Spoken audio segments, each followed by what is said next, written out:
Force, the Jedi. All of it. It's all true. Let me ask you a very serious question, guys. What if Greedo shot first, and he didn't miss? Welcome to Star Wars Fiction, where we create one-of-a-kind fan fictions and discuss everything Star Wars, including the what-ifs. I hope everyone is having an awesome week so far, but enough with the pleasantries, as Lord Vader would say. So, let's get right into this crazy what-if Star Wars scenario. Some would say to just let the credits roll from there, and that there's no Star Wars without Han. And well, I wouldn't disagree with you. The galaxy would be quite different if this actually happened. But I am going to play the devil's advocate on this one, guys.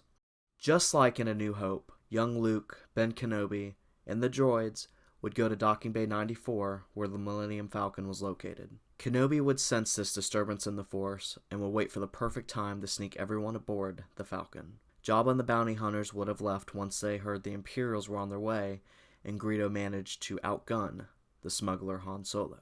As stormtroopers began to arrive, Master Kenobi would have convinced Chewbacca to help him pilot the ship out of the spaceport before it was too late. Obviously, Chewie would be very upset about his partner's demise and would move on to help Luke and Ben by getting them to Alderaan. He would feel that it would be the right thing to do and would want to help the rebellion in hopes of one day his homeworld of Kashyyyk being liberated. Our heroes would find Alderaan destroyed and get caught up in the Death Star's tractor beam, just like in the movie. But when the ship lands and after the group hides from the scanning crew of stormtroopers, things would go a bit different. I believe that Obi-Wan would hide his Jedi robes and his lightsaber on board and wear stormtrooper armor just like Luke. They would still use Chewie as bait to get to the cell block, and Kenobi would mind trick the officers into handing Princess Leia over for prisoner transportation. Kenobi would then sneak away, disabling the tractor beam, and eventually meeting up with Luke. There would be a shootout with the stormtroopers guarding the Falcon, and Vader would arrive just in time. But I believe he would receive a powerful Force push by no other than Kenobi, who is disguised in the stormtrooper armor. This would allow everyone to barely escape, including the Jedi Master. Vader's suspicions of Kenobi being present would then be confirmed. The Battle of Yavin would go exactly the same, except Luke would be guided by Ben over his comm system. He would warn Luke of Vader's expert piloting skills, and Chewbacca would be his wingman, knocking the Sith out of the fight, allowing the shot to be fired that would destroy the Death Star.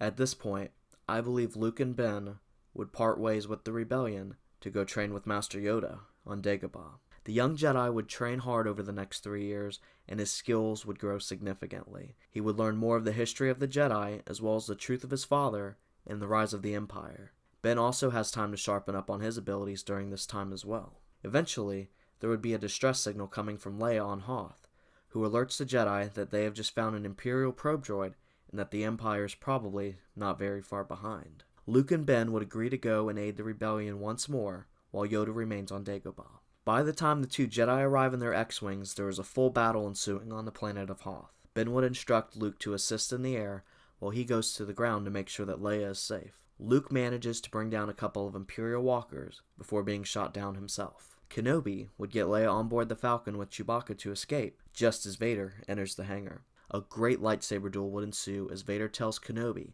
that he shouldn't have come back, but he commends him on training his son Luke for him. The fight would be pretty even, but I think by the time Luke arrived, Vader would have defeated the aging and tiring Jedi Master. Using the last of his strength to hold back Vader, he would tell Luke to run away so that he could fight another day. Saddened that his master sacrificed himself, Luke would find peace knowing that his and Yoda's plan was to transcend into the Force eventually. Along with R2, he would then escape using Ben's X-Wing to reunite with the Rebellion fleet along with Leia, Chewbacca, and C-3PO.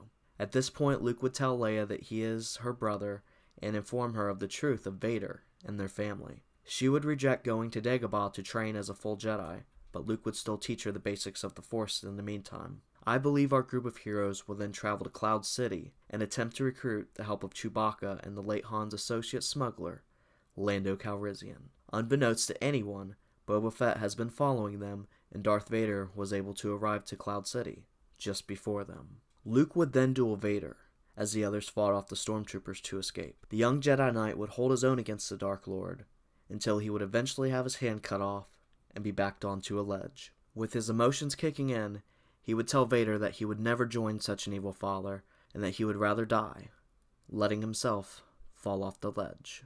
The Millennium Falcon would swoop around just in time to rescue Luke, with Leia hearing her brother through the Force. They would regroup with the rebellion, and Luke would have his robotic hand attached. He would then go back to Dagobah for a brief time to see Master Yoda before he passed into the Force at 900 years old. He would also visit Ben's old hut on Tatooine to construct a new lightsaber with no other than the green kyber crystal of Qui-Gon Jinn. At this point, the rebel spies have learned of the second Death Star. They recruit Luke and Leia to lead a small task force to destroy the shield generator on Endor, while Lando leads the fleet against the Empire in the battle station. Vader would sense Luke as they infiltrated the moon, and he would convince the Emperor to attempt to let him turn his son to the dark side in one final attempt. As the shield generator is destroyed, Luke would sense Vader's presence, and I think he would still be compelled to try and save his father. He would part ways with Leia, but not before giving her Ben's journal in case he didn't survive. Skywalker would then surrender to his father. The Dark Lord would not be moved by Luke's offer to join him, being afraid of his master